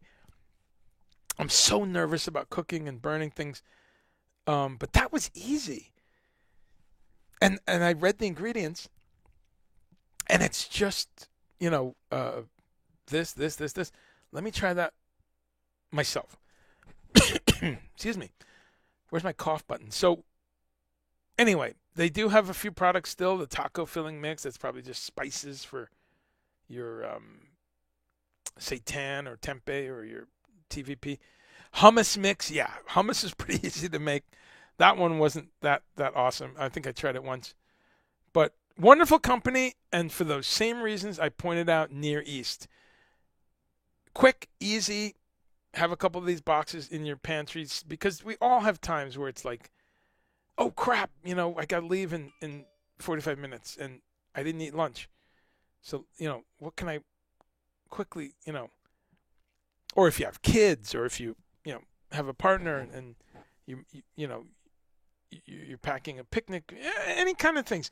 I don't really see why people get so angry about packaged food, instant food. It's part of the human story, and I study a lot of food history, and people without the packaging, people would travel with dried foods, and whether it was things like jerky and dried mushrooms and different things, and then they would, as they traveled, they would reconstitute stuff, and so it's nothing. It's a little overpackaged today, yes, but this I've had some delicious meals with this company brand of falafel, really good. And but I haven't had this stuff in years, folks. I mean, I'm talking about this, but again, I'm not telling you that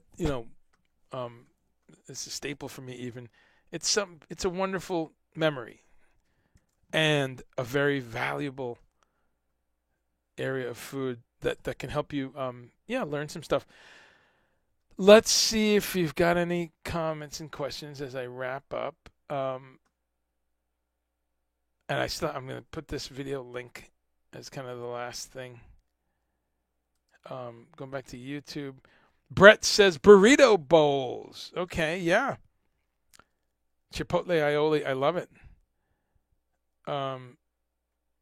Tofu scramble.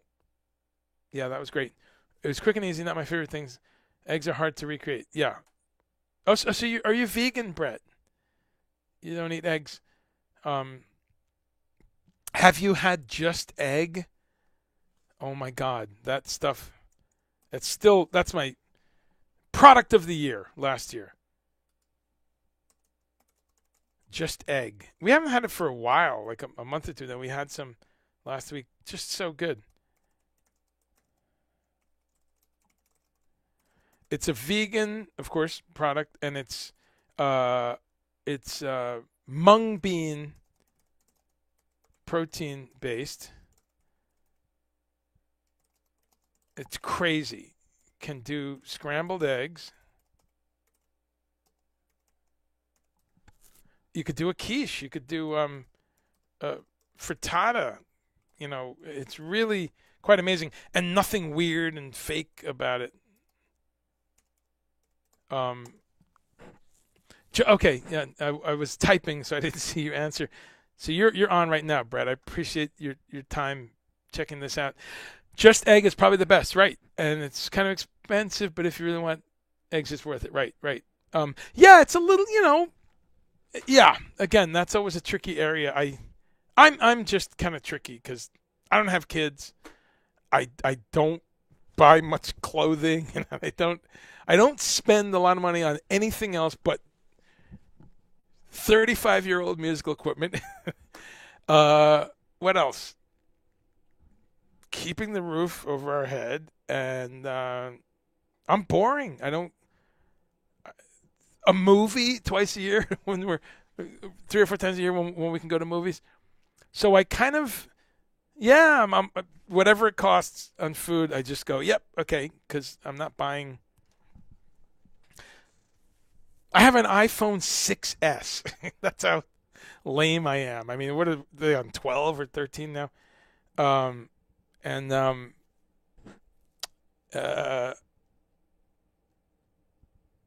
Yeah, really. But you're right. You're just making me reflect here. It's borderline luxury item almost. I look for it to be on sale. And the other day there was $3 or something instead of $4.59 or whatever. But I'm glad you know about it. Yeah. Back to Facebook. Dean Matson. Wow, what a nice surprise. Just egg is the bomb. It is. It definitely is. Dean Matson. Good to hear you, bro. Good to see you here. It's funny because I get to hang out with my buddy Dean Matson a couple times a week on the musical side, and so we haven't chatted on the food side for a little bit, but it's good to see him here. So fantastic foods, Near East, food in general. Some really, what did I see? Amazing news the other day. I'm forgetting. Because I look at this veg news, and I mean, I can't even keep track. The amazing. Kraft. Did you see this? Kraft has a vegan cream cheese. I'm sorry. Kraft has a vegan mac and cheese. I mean, that is just. I know. It shouldn't be a surprise because we have these fantastic bits of news every week. And the common thread in this part of the story is these mainstream companies, whether it's White Castle, McDonald's, Starbucks is a huge investor in this. Walmart is the largest retailer of organic food on planet Earth. Fact. Walmart, the largest retailer of organic foods. Now, while that sounds dramatic, it's just a reflection of maybe something that's not that great, that there's that many Walmarts. There's so many Walmarts, and they have such a massive footprint of the total shopping dollar in the United States of America, that just on sheer size. But packed into that is the good news that they carry a ton of organic foods. I go to Walmart, mostly when I'm on the road, because that's where the bus stops, and you can't. And I also think that the whole political thing of Walmart gets complicated. They've done some good and some bad on that on their journey, but they've made some changes the last few years in terms of salaries and worker health and all this stuff. But one area I would salute them is the organic. I'm amazed. So when I stop in a Walmart, I'm on tour, I'm on the bus, usually with Yes, sometimes in a van with someone else. I'm delighted because I'm going to get, some organic oranges and a bottle of kombucha and maybe a pack of vegan sausages or something. On the tour bus, some of you may not know this, we have a fridge. We have a fridge and a freezer. So it's really wonderful that we are fed fantastically every day. Oh, I eat some of the best, on the road because, especially a band like Yes, there's a really good budget. We have two things also on our side. My friend Dean here is also a vegetarian. My friend Steve, the keyboard tech, is also a vegetarian. The lead singer of Yes is a vegetarian or a fishitarian. My boss, Steve Howe, the guitarist, is a vegetarian with occasional fish, also pescatarian. I know I'm forgetting one or two other people. So it's really wonderful. The whole tour, you have a lot of vegetarians and or close to it. And we have a guy who has a cheeseburger every single day. So, yeah, much respect. I love that guy. But my point is our wonderful team, our crew, and our production manager, a gentleman named Wade, he makes sure that there's always amazing vegan soup every single day. Every single day. It's one of the best things that that you can be nourished, and there's a great, delicious, quick lunch. So I eat great on the road. It's fantastic. We have great meals because of all those vegetarians and vegetarian-friendly people. We have astonishing catering. 8 out of 10 nights. Every once in a while you're at Mun Hall or someplace that actually their food's not too bad. But every once in a while it's Taco Tuesday and it's a little tight budget. You're in the middle of, nowhere. But my point is, you realize that, oh my God, the most common store in America is Walmart, and I'm saying this as part of my continual documentation of where we're going with commercialism and food and the struggle to eat well. The distribution chains, we talk about this all the time. And it's very interesting, the role of Walmart, because you can debate, we go back and forth, but at the end of the day, who would have guessed Walmart is writing the biggest check to the organic farming world, right? They are the top of the capitalist pyramid of supply chain. And there's actually now, there's a Walmart brand. Oh, I mean, there's been a Walmart brand for a while, but there's a Walmart, and this to the point of we were talking before about affordability, right? Because that's a very important thing to me always. But Walmart has Walmart has this house brand of their own vegetarian and vegan foods. I forget the brand right now, but again, I can only applaud that because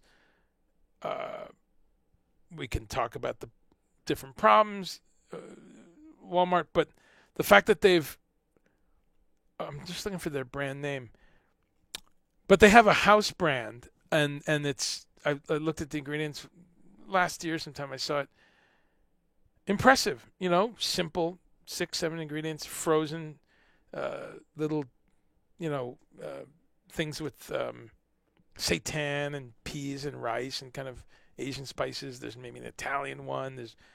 But the point is, it's Walmart brand, so it's like $1.59, $1.99, whereas the Amy's or the other brand might be $3.99. So I applaud them because that speaks to this issue of those of us on a tight budget. I want to eat healthy. I want to eat better. I feel like crap. I need some natural food.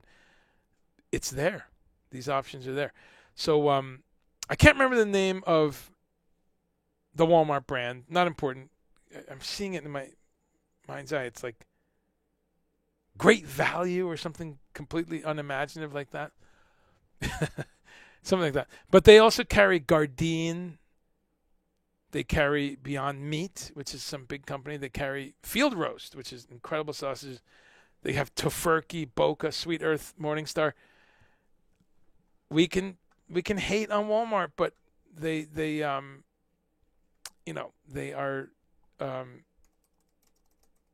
they're answering this question. What's it called? Yeah, Great Value. Okay, so it's called Great Value. Right there in their frozen, section. I'm just trying to pull up at least one thing to show y'all. Okay, great. Here's just a random example. Where am I? I just Googled it and I am on, okay, here it is. On Walmart.com. So they have this, I just randomly pick a few. So this is Walmart. $3.97. Gardein Vegan Nashville Hot Chicken Tenders for an 8-ounce package. So that's another brand, of course, Gardein. And they've got cauliflower. And some of these that's chicken, but it's done in a cauliflower batter instead of, like white flour. Here's the Walmart stuff. It's called Great Value Plant-Based Chicken Tenders, like chick apostrophe N. Love it. I mean, hats off to Walmart. They don't have to do this. $2.98 for a package of their chicken patties, chickenless patties. $2.98. So we can talk about the packaging. We can talk about all kinds of things. But if we're going to take steps towards a little more sustainable kind of operation, plant-based, sustainable, renewable, if we can get that going with the packaging also, and the point is you have this availability across the price point. So okay, so the last one I'm going to touch on is this Kraft thing, because I mean, along those lines, to have a big company like Kraft jumping in blows my mind. I mean, that is even in the face of all these other companies, that's still kind of caught me off guard in a good way, because you have this purist vibe of people like, well, I like the old school. I love that. I love that when people are like attached to some old school fucking, yellow dye number 5, But anyway, here's Kraft.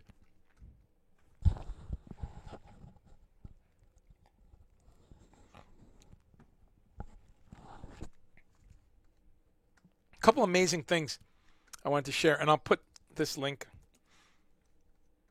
So Kraft is doing their classic mac and cheese that we all grew up with. Look at that. Gluten-free, vegan-free. That's. I'm sure someone's going to start packaging something as vegan-free. You know, some Ted Nugent ribs company is going to, because they love that. They think they're trolling us.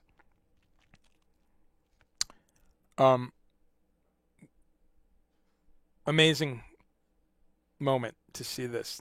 Kraft vegan classic blue box mac and cheese. Now, as many of these things happen, it's not here in America yet. I know, a little anticlimactic there, folks. But you know that happens sometimes, you know, and it speaks to, you know, actually the more adventurous nature of some of these countries in the Pacific Rim and in Asia.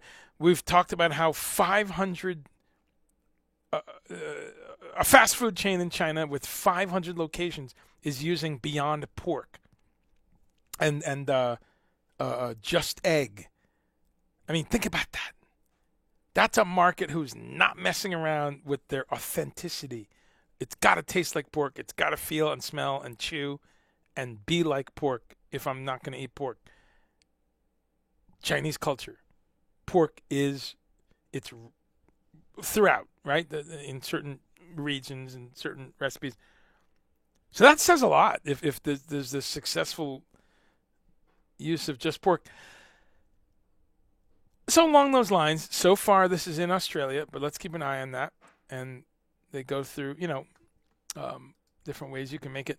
This is what blew me away on Heinz, Kraft Heinz. I did not know this. So here's Kraft Heinz taking $3.5 million. I'm sorry, it's $100 million venture capital fund, and it is capitalism. This is the good part of capitalism, investing in positive ventures. But they invested in another company. They have this money you can apply and get. If you've got a food idea, I bet you could go and do it. But this company, New Culture, they have, and they are labeled a biotechnology startup, so I'd like to dig into that. But regardless, they've got a vegan cheese, and it's a mozzarella cheese, and they're doing some stuff with microbes and stuff, so we can have a whole discussion about that. But you know, so there's all this amazing stuff that's happening with Kraft Heinz investing in other companies. There's a few articles here on Veg News where Heinz has, here it is right here, where Heinz is invested in a vegan cheddar chips company, a coconut yogurt, another almond juice company. What's almond juice? Isn't it just almond milk? There's another company doing a lupini-based, lupini is a bean. There's lupini snack. The point is, how cool is this? This is Heinz Kraft investing. I'm sure there's some agreements where they're like, yeah, you know, if this takes off, we get, you know, X%. That's fine though. That's what investors do. But just some exciting news. There's some positive news in the growth. All right, let's go back and catch up here. Kraft, no effing way. That's right. It's true. Oh, and Walmart, yeah, they're, you know. Oh, thank you, Dean. That's always an honor. Wouldn't have become a vegetarian if it wasn't for you and being on the S group. Bro, that is pure love. It just, because if you can change one person's life with a discussion, with just trying to walk peacefully, one single person. So if you were the only person whose life that I was able to add information, because that's all really you can do. Just add information. It's up to the person. It's you that did it. You said, I'm changing direction here. This makes sense to me. I feel good. It tastes good. It's exciting. It's a world of foods. And so I'm honored to have been part of that conversation, and I always will be. And as I told you, if you had stayed vegetarian for 10 days, I would say this right now, because it would have been like, wow, but to have you a couple years later, like, yep, it's what I do. It's fantastic. Yes, Great Value is the brand. Exactly. Celine says Walmart. Yeah, they do. That's what's kind of tricky. They have everything. That's the thing. When we stop in the bus on tour at Walmart, you're done. You get some new flip-flops. You get some Dr. Bronner's soap, a couple new toothbrushes. You need some razors, a couple black T-shirts. I need an SD card for my sampler. Let me run over here, get a pack of black and red Sharpies, and right? It's all there, and all the natural stuff, and the Tom's toothpaste, and so it's hard to hate them. Anybody got time to go to 6 different stores? I get it. I get why they're number one. And I salute them that they have answered the criticism, and they are offering.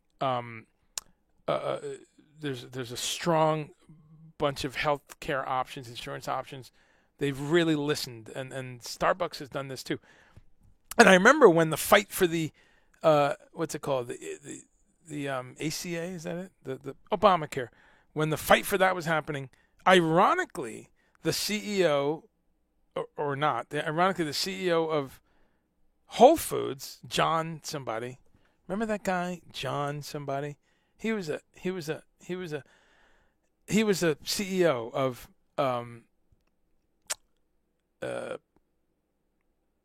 Whole Foods, and he was against it. He was against Obamacare, but the CEO of Walmart was for it because there's provisions in there where giant employers like Walmart could integrate with that package and provide insurance. Part of it subsidized by the government, which I'm fine with. We shouldn't have Americans sick in the street, dying in the street, or struggling for years with diabetes or this or that because they can't afford the drugs and they can't afford a checkup every year. We should not have that.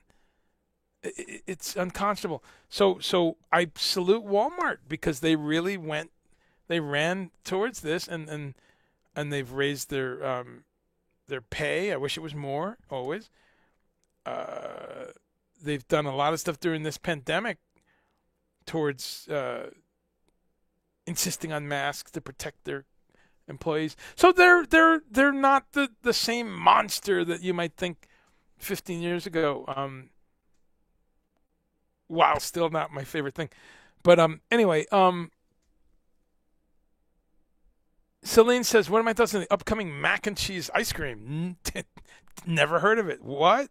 Tell me more. I don't think it's attractive sounding, but I'll try it, I assume it's a vegan brand. I like the way you pronounce Kraft. Kraft. Is that how you say it in German? Kraft. Bitte, mein Herren. Eine Kraft. I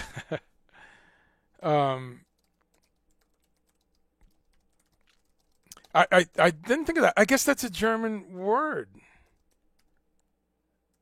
Kraft, right? Right. I didn't think of that. Hallo, mein Freund. Ich hoffe, es geht dir gut. Horrible. Butchering of the German language. Hallo, mein Freund. Right. Get some sent from Australia. That would cost $40. It costs a lot to mail stuff back and forth. So, Celine, I'll look it up, but I didn't hear anything about mac and cheese ice cream. That does not attract me at all. A big profit to be made, yes. We're in a capitalist world. We're in a capitalist country. It is what it is. Can we make that capitalism compassionate? That's really our only chance right now. Okay. Mackey. John Mackey. Right. John Mackey, right. He is he still there? Did Bezos take over the whole thing? But anyway, that guy sucks, man. He's kind of against a lot of things that you would think. Oh yeah, he scoffed. I don't know if he's changed his views, but he scoffed for a while at climate change, which is a beautiful segue because that's where I'm ending. But let's see. So yeah, he is still the CEO of Whole Foods. He's a libertarian. Great. I don't really like to go to Whole Foods. I'm having a family debate about Whole Foods. Well, not really, but sometimes I go, let's not get Whole Foods, man. They're talk about fucking overpriced natural food, right? That place, whole paycheck, people used to call it, right? Somehow they find a way that basic stuff. You're like, $42. What did I get? You kind of go through the bag. Was there a bag of crack that I didn't realize and they rung it up? Let's see. 2 Cliff Bars. It's this stupid non-organic salad.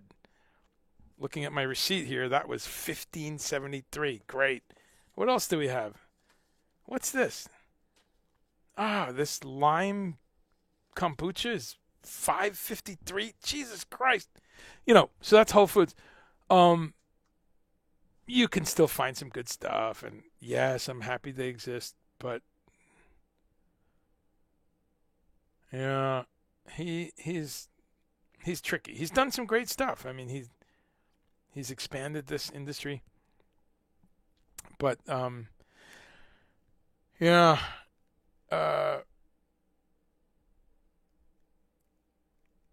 so yeah, so here it is, healthcare reform. He opposed the public health insurance option that ultimately did not become part of the ACA. His statement that Americans do not have an intrinsic right to healthcare led to calls for a boycott of Whole Foods from Progressive Review and from numerous groups. Oh, but the Tea Party said, let's buy more from Whole Foods. We don't know what they sell, but let's start supporting them. Yeah. So let's see, Mackey, this is Whole Foods guy again. He compared the ACA to fascism. Wow, that's all right, bro. But your pay scale isn't. Okay. All right. Yeah.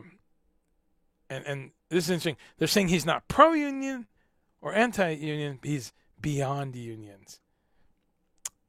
Yeah. So they're messy, man. But would I not go into Whole Foods if I'm somewhere and it's the only choice? No, because you're still supporting organic farming and you're still supporting the that's the thing too. We got to think of the whole supply chain, and at the end of that chain is the farmer. That's the big picture of why I'm so passionate about plant-based foods, because if you can support local farmers, then great. But if you can support a farmer in the next state, also great. Right? It's all about trying to support the simplest, most sustainable, low impact choices for everything: food, clothing, packaging. It's a package here. On this show, I'm talking about what we eat, but it's obvious to you all that you can expand that. Okay, I've been talking about this for a while. This link I'm going to put up, and I'm going to leave you with, and it has to do with climate change, which the whole day does, the whole year does. But going back to some of your points, Celine says mac and cheese ice cream blew up in the last couple of weeks. Oh, okay. All right. All right. Not for me per se, but I would try it if it's vegan. Hot and cold bar in Whole Foods. I'm mixed on those. I should do a whole day on breaking that down. Here's my quick problem with the hot and cold bar. Not enough organic. They're salad bar. There's the imprimatur of organic because you're in Whole Foods, but take a look. Sometimes they have a couple things marked organic, like maybe the spinach should be organic, or the tofu, or half a dozen, 10 items out of the 40 or 50. But a lot of it's not organic in the salad bar. Same thing on the hot bar. Yes, there's a few things sometimes. The pea soup might be organic. But my real problem with them is they have so many items that are almost vegan, and then they put butter in it. It's like the 10th ingredient. Which then begs the question, why bother put it in there? It's not a featured, it's not like it's a pound cake or something, right? Where butter is the predominant note or the texture, which you could still do anyway with Miyoko's or a dozen other things. But they annoy me because they've just got a lot of products that's got just one animal ingredient, and then so you render this wonderful thing when you're in a health food store, and you're obviously going to have a pretty strong contingent of vegetarians or vegans or flexitarians. Again, lots of meat eaters shopping at Whole Foods. I'm under no illusions. But that's one of the things they do. The other thing that they do is they have this weird asymmetric thing that they'll label stuff vegan. So they might have a tempeh sweet and sour thing without honey, let's say, and it says vegan. Okay, great.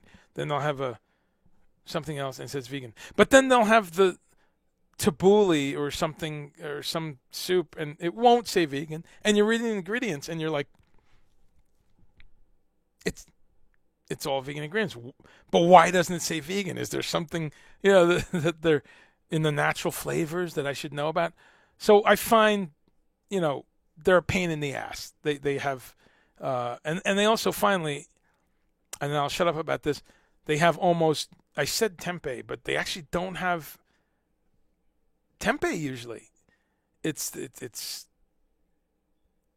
extruded soy, TVP, that kind of thing, like unchicken, unbeef, which is okay, but when you have tempeh, which is higher protein than all of it, which is less processed than all of it, which I'm happy to pay another bunch of money per pound for because it's a premium protein, it's just puzzling. They're just annoying. Yeah, you're right. As long as you're prepared to pay. Dean says he's betting that the regular grocery store is like, yeah, no, you're right. You're right, bro. It's happening right now. Yeah. And you're right. It's great that you can just go to ShopRite, get the same stuff. And Walmart, you got a great Walmart right there on Route 18. I always go to that one when we're on tour in Jersey. Yep. Celine says the same thing. Yeah. Good night, Sabine. Thanks for being here. I know it's late over there. And, natural flavors. So many times I have called companies. So,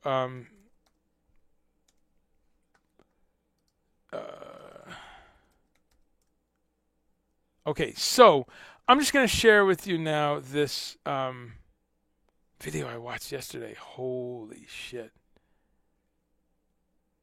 I am, let me see if I get the name of it right. Damn it. What's it called? So I watched a video last night, and we've all watched so many videos on this topic, on climate change. The names change, whether it's global warming, global freezing came up in the 70s. But the point is, two things are happening at once, which is what people get wigged out about, is that, of course, the planet has natural cycles it's going through. Of course. Any amateur look at geological history and paleontology and meteorological stuff. I love all that stuff. I'm just an armchair science nerd. I just love reading about that stuff. I'm watching a video right now called "How the Great Lakes Were Formed." Wow, I'm kind of blown away. I thought, okay, I kind of know how lakes are formed. I kind of know how glacial action works a little bit, but I don't know anything about the Great Lakes, and it's the largest repository of fresh water on Earth, collectively, the five. And I thought, well, and it turns out that it's a quite amazing geological story, and under the Great Lakes is basically a giant bowl of kind of, I'm still in the middle of the video, so it's kind of quartz and minerals and salt, making a hard shell under. Picture a giant bowl, and Huron, Ontario, what does it spell? Holmes, right? Lake Michigan, Erie, Superior. Underneath the Great Lakes is one of the largest repositories of salt on Earth. And that's right where I am in the video. They're showing you these giant trucks and excavating machines down underneath Lake Michigan, Ontario, just bringing the salt out. And that's where we get a lot of salt for eating, but also for streets and for industrial processing stuff. So I love watching all these videos, and we've all watched videos on climate change, and so I've done a lot of this. But I tell you, this one I watched last night. It's only 14 minutes long, and I had to stop. I was kind of talking to the person who sent it to me, and I was saying to him, dude, this is off the chain. But I kind of had to stop halfway through to just catch my breath and go, wow, this is everything you've feared, everything you started reading in Discover magazine in 1982, all of the warnings, all of the headlines this year. The floods in, where was it? Beijing, Shanghai, somewhere in China, right? You saw this? Filled up the subways, and I think 15 people died, something like that. The floods in New York City, the dramatic picture of the woman struggling to get out of the subway. The subways are flooding. Floods in London. The Belgium and Germany floods. 100 degrees plus in the American Northwest. Completely unprepared for that one, right? These are folks who don't have air conditioning. You don't have it there. A lot of deaths, older people. I just read this yesterday. Billions of sea animals, aquatic life, just washed up on the shore because of the heat, because they can exist in a very tight band of temperature. The fires, right? The what's it called? The Red House fire or something like that. The droughts that are happening while we're having floods. We got to wake up. There was a giant calving of icebergs and glaciers in Greenland the other day. Just astronomically huge chunks of ice falling off. And so, look, I know this is tough, and I've probably lost a couple people because, he's getting too negative here. But is it negative, or is it just what's happening, and we better wake up? I mean, we have a choice. Let's not talk about it because it's too painful. I have one friend whose answer to all this is, I don't like to, dwell on anything negative. I'm manifesting the positive light that we're going to, well, that's all real relaxing, but the fact is the real world has bears and lions and floods in it. And yeah, so this was a tough video, folks, but it was very inspiring. And so it's called Why. What a dark title. I saw the title, I was like, oh man, this is fucked up. It's called Why Everything Will Collapse. I'll put a spoiler in and say that in the last 2 minutes of the video, there's some real positive news and some real, like, here's what we can do. But he makes it very clear, this guy, he just reminds you that the futility of nuclear power, for instance, the futility of some of these, let's recycle this. No, let's consume less.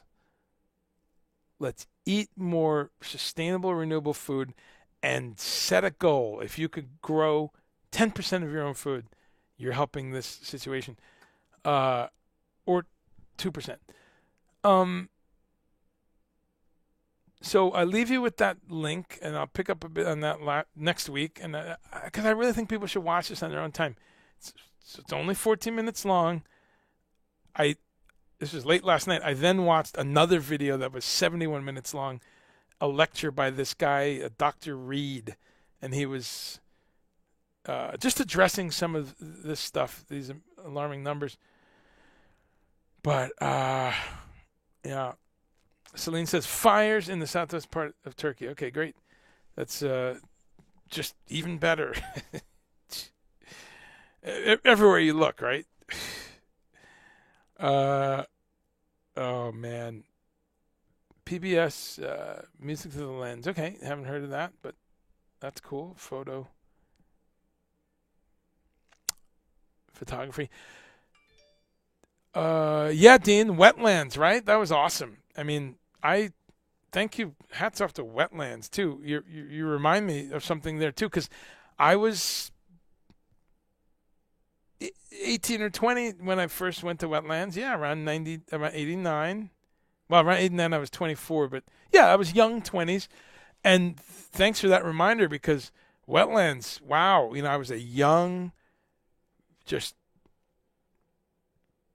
passionate about the environment. In 1989, I was going door to door talking to people about the New Jersey bottle bill and how we needed a bill to just put a nickel on each can and bottle, and we just couldn't get it done.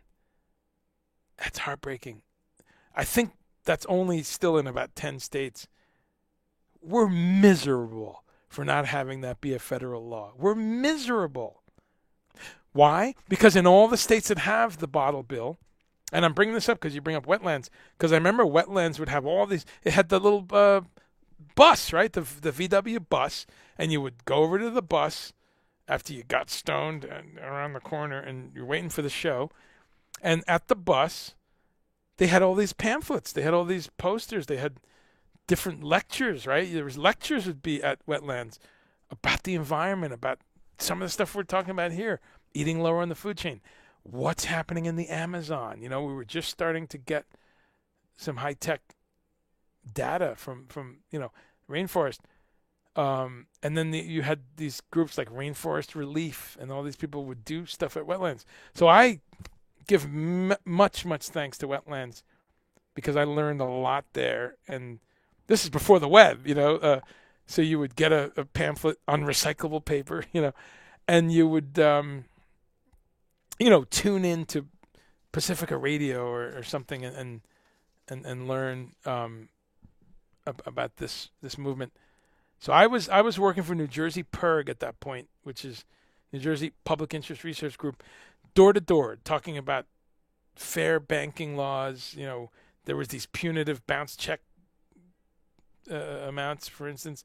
We talked about that. We talked about illegal dumping, and there should be tougher laws. We talked about water safety. We talked about the wetlands in New Jersey, very important. No joke that the club was called Wetlands. But I really cherish that part of my career also. That was right before getting into natural foods. So I'm in this for life, folks. Literally, I'm in this for life. I've been, in my entire career, nothing but a musician, an environmentalist, a natural foods retailer. Like that's and a teacher, of course, a substitute teacher. But the big chunk is those other things.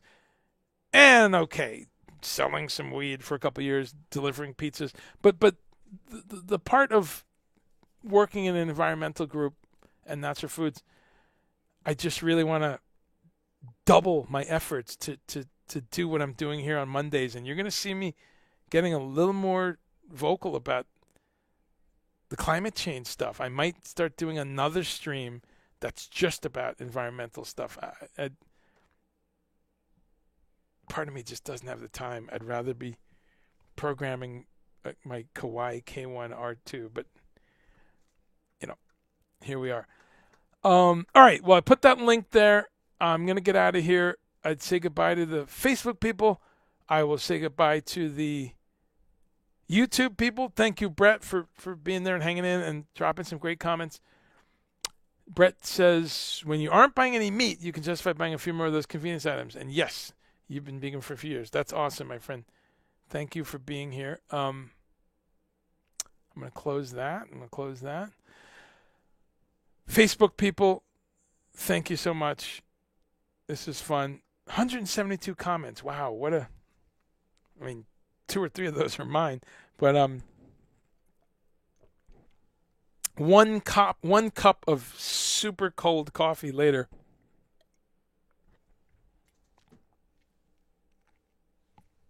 And a mini Moog. How about that, Dean? You need one of these, Dean. Let me spend your money. You love coffee and you love mini Moogs. It's a no-brainer. Bassam says, has ever seen the Alex Jones video in the climate? No, please send that to me on direct message, and we'll talk about that next week. Because next week I'll actually have a guest next week, and but she'll only be here I think an hour or something, and then we'll get into some of the food part of the video I just put there. So please watch that video. I think it's vitally important. I'll put the link again. I know, sounds like a scary title, but take a deep breath, pour a drink, and check it out. There is a lot of positivity in it and a lot of clarity. So, so send me that, Bassam. Again, next week, the wonderful Sarah Garone is going to be here, and she is a nutritionist. She's a food writer. She's done a bunch of stuff. Very, very interesting young woman. She reviews different foods. She writes about food trends. So, it's always cool when I have a guest here. So it can actually be an interesting show. But read about Sarah, and please come back next week, and we'll do this again. See you later.